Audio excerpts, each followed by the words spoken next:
Today we venture into the deep end of the pool and start to take a look at America of the future, at least from my perspective. And today we're going to focus on the social aspects of change and challenge at a time where, well, we become a nation of basically hothouse orchids that are very sensitive to any kind of stress or strain. We're going to get into that today. Let's look ahead. And good morning to all of you. If you're not subscribed, subscribe and hit that bell for all notifications. Happy to be along today. And well, today is the day a lot of people have waited for as we peer into the future and try to suss out what might be. Now, quite a few, well, not actually very few people. A few people have said, I don't want to hear about this stuff, right? I don't care about the future. It'll take care of itself. This is America, right? And everything will be well. Well, in my opinion, only a dummy sticks his head in the ground and refuses to take a look around him, particularly if he or she has a vested interest in the future. Not only for themselves, but for children, grandchildren, great-grandchildren, etc. It bears a definite look ahead. We've gone to great length. I've gone to great length on the channel to talk about sort of the budgetary and finance issues that, well, for the first time, I said a year and a half, 2 years ago, that what's going to start commanding attention in the United States is the whole prospect of debt and budgetary deficits and things like that. And why not? We're running deficits now on the order of 1.8 to $2 trillion a year. If the first 4 months of the year are any guide, we're on track for a $2.4 trillion deficit this year, which gets added to the national debt, which is compounding at a higher rate of interest. Any old debt that was maybe issued in 1990, 2000, 2001, 2005, 2010 was issued at much lower interest rates, particularly over the last 5 years. And as that rolls over, it's being hit, the Treasury's being hit to pay out a much higher interest rate.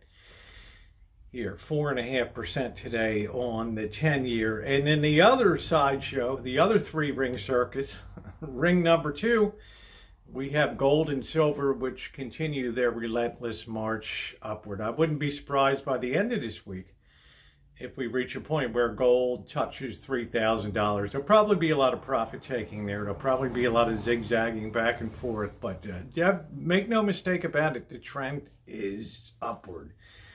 Somebody, some entity, some government, some secret cabal out there is accumulating gold as if there's no tomorrow, and they don't seem to care one bit about the price that they're paying for it. That should be concerning to everyone. In the third ring of the three-ring circus, we have a situation where we're now engaged in this desperate attempt to cut. Remember, I've already talked about how the focus is going to shift onto debt, and that has certainly happened today. The Treasury Secretary is locked onto that 10-year note, and he knows he's got to do everything in his power to either talk it down or do something, some kind of finagling or magic hocus pocus to make that rate come down. A big, big job. So there's this frantic cutting that's going on right now, and that cutting results in job losses amongst people right now. And remember, AI is doing this too. AI is not taking the healthcare work, the low-end healthcare workers, the Amazon delivery people, the people that are schlepping stuff around the country, right? They're not being cut right now, right? It's, amongst the hardest and lowest working class people, they're not being cut. The cuts are taking place in middle management and upper management now. And add to the United States government, and, well, we see the power of AI come sweeping in. We also see that coupled with the power of cuts that are occurring on the federal level now. Don't forget, the federal government is the largest employer in the United States with over 2 million workers, far overshadowing any other enterprise in this country. Okay? So there's that feeling that there's cutting to be made. Now, the opposite side of that is, if the economy's not kicking out jobs because it now has the headwind of AI against it, which is actually reducing high-paying jobs, then we have a situation here that's absolutely unavoidable. There's no way to escape it. The standard of living in the nation begins to come down, and the potential is there that it comes down hard. Because there comes a point where, you stay fixated on that 10-year note, because if that baby pops above 5%, which is only a half a percentage point ahead of higher than right now, that will signal to the markets that much higher interest rates are ahead. And at 6%, you can bet one thing. Traditionally, it's always been this way. 6% will absolutely crater the financial markets. Count on it.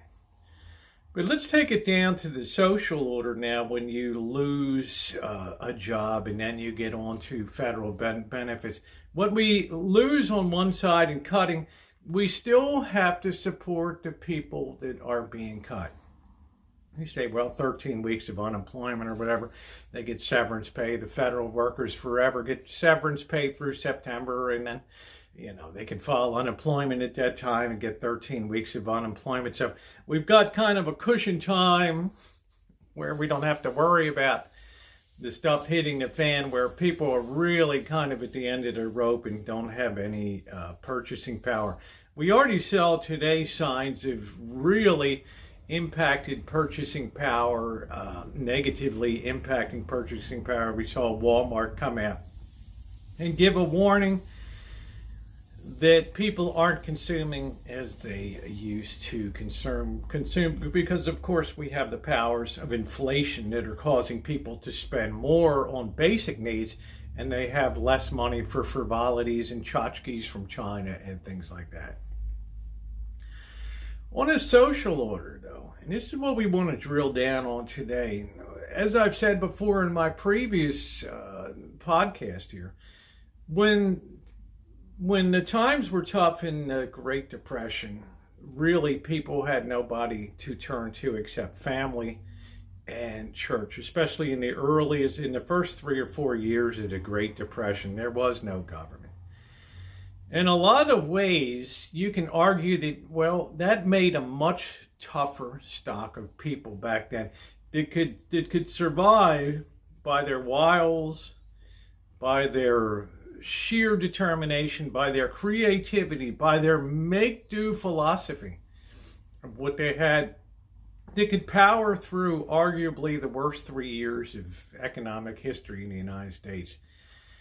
And they emerged out the other side of it, definitely tempered for the whole experience. But the point is, they made it through, and although on the day of the inauguration of FDR, they were so worried, the federal government, that there would be rioting because stuff was so bad with bank closures and people had lost so much money in banks and bank runs.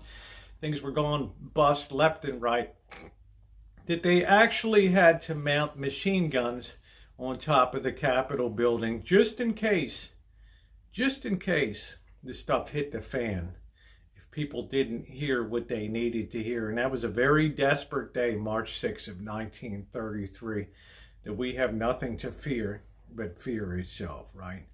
It took a long time, right, for that anger and that fear. And of course, Hoover sent MacArthur and Eisenhower in to crush the bonus army that came to Washington in 1932, summer of 32, to demand an earlier payment of their World War I bonuses, which weren't due to be paid out until like 1945. It was a really tough psychological blow, and people were devastated. I remember the only thing my grandmother ever talked about the Great Depression was that son of a bitch Hoover sicked the government troops on veterans in Washington and burned up the bonus army camps and things like that. Having lost every one of her brothers in World War I, she was just livid every time she talked about that. And still, that bonus army was broken up, and it was people went back to their homes, right? Do you really think, in a sense of law and order today, after 60 years of being supported every way that's imaginable in America, do you really think that Americans today are going to go quietly into that good night when it comes to deprivation and doing without? Now you say to yourself, well, okay, they'll print money to keep people happy. And of course, we continue to we do that, we stimulate things like that. And egg prices go up to $12 a dozen, and a loaf of bread is $6 now, and a gallon of milk is $8, right? Right? There's consequences for things. You can't control production and supply like that. Right? So as you inflate and you give out stimulus checks that are in no way balanced by revenue, and remember, our revenue to the federal government right now is flat, and it's likely to be less for 2025, yet spending increases, even though the cuts in Washington are looking like they're huge. They really have not reached a point where they even make a dent in what the federal government is spending right now. Because you look at the categories: health and human services, Medicare, Medi-Cal, right, Social Security, man. You look at defense, man. And you look at the national debt, man.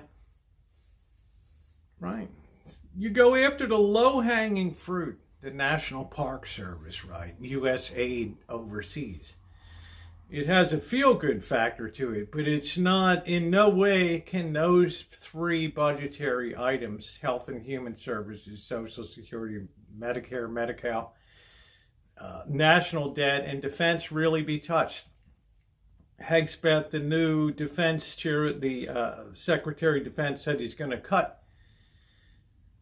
cut spending and cut defense. We shall see. But amidst all this cutting, we're not creating those type of jobs that are easily there, that are created, that can accommodate somebody that's coming from a program manager of the Department of Education that was making $90,000 a year. There aren't the equivalent jobs in the private sector for that. And everybody's kind of holding their horses now because of AI and what AI can do. So you're left in this situation where, well, there's no shame in it, but maybe you got to go be a barista at Starbucks. Maybe you got to be a door greeter somewhere. Maybe you've got to, get a job at Dollar Tree or work as a waiter in a restaurant or a cook or washing dishes. Nothing wrong with it. But we're talking about $30,000 a year, $35,000 a year compared to $90,000 a year. You do that in enough places in the economy where high earners are kicked out, and you have an immediate adjustment downward in the standard of living of America, all because that additional marginal borrowed money was allowing the federal government to continue to sustain people, send revenues to states, help them too. When that dries up, it argues for a sharp decline in the standard of living. Right? We see it now with people's ability to consume, $95,000 pickup trucks and things and that. Some of these car companies are in serious trouble right now. Even low-end stores like Walmart and places like that, even though they're seeing a kick-up of high-income buyers, we still sense that there's some stress out there because of that. Social-wise, the question is, how much stress will people endure now compared to, say, 1930, 1931, 1931, 1932, and 1933. Whoa, that's a lot of years. You know, people cinched their belt. They kept their cool, basically. Yeah, you had some screamers and, you know, communist rallies in the big cities and things like that. But by and large, people kept their cool. Now, what do you think fast forward today? You know, when the unemployment rate creeps up, starts to rise, things like that, and people hit the streets and they say that I've applied. You can see it now for people. I've applied for, sent out 150 resumes. I got 2 interviews. Right, and I was told, well, we're not really hiring. We're just building a base of qualified people. WTF. Right? It's extremely hard to find a high-paying job, and it's continuing to get harder and harder and harder. We're not even going to talk on the knock-on effect of, say, Washington, D.C. We talked about it before in Maryland and Virginia with spikes in unemployment claims and you know, houses being put up for sale left, right, and center. Those houses that were, you know, 800,000 to 1.2 million, they're not going to change hands at 800,000 to 1.2 million. Right, so there's going to be, let that be a micro lesson of the way that valuations are going to be coming down for things like that. All of this has a tremendously depressive effect on the economy. And really, the government, despite having gone down a road of cut, right, all of a sudden it's like, oh shit, print, spend. You have this 180-degree turnabout. It's like, well, right, just put some type of dollar in people's hands. Right? Give them something. It'll look like the same dollar. Right? But when they go to spend it, it will have significantly less purchasing power. Right? Until people finally catch on that, well, right, are we Venezuela? Right? Are we Argentina? Right? Why didn't I buy gold? And then, you have to remember, 1930s, early 30s, yeah, some measure of people in big cities took to the streets. And a lot of people joined the American Communist Party, a lot of people, right? They had huge marches in Philadelphia and New York and other cities where they rallied people, right? Massive, right? But people dispersed after that, and people thought, you know, communism is a really bad idea, right? Well, they think the same thing today. Especially young people who have been fooled into thinking that capitalism is a failed model because, well, we chose to be a socialist Marxist country and spend money like there was no tomorrow that we didn't have, to give people everything that they want, interfere with their lives in every single aspect, even the controlling of how children are raised. Right? Those people are one little simple little push away from being radicalized, and you can bet on it. Wrongly blaming free market capitalism, which we've not had since 1933 in this nation, for all the woes that come. It's a failed model, right? And hitting the streets. And, well, let me put it this way. If you think that the George Floyd riots were something, well, you better batten down the hatches for the future. Is this unavoidable? In my opinion, no.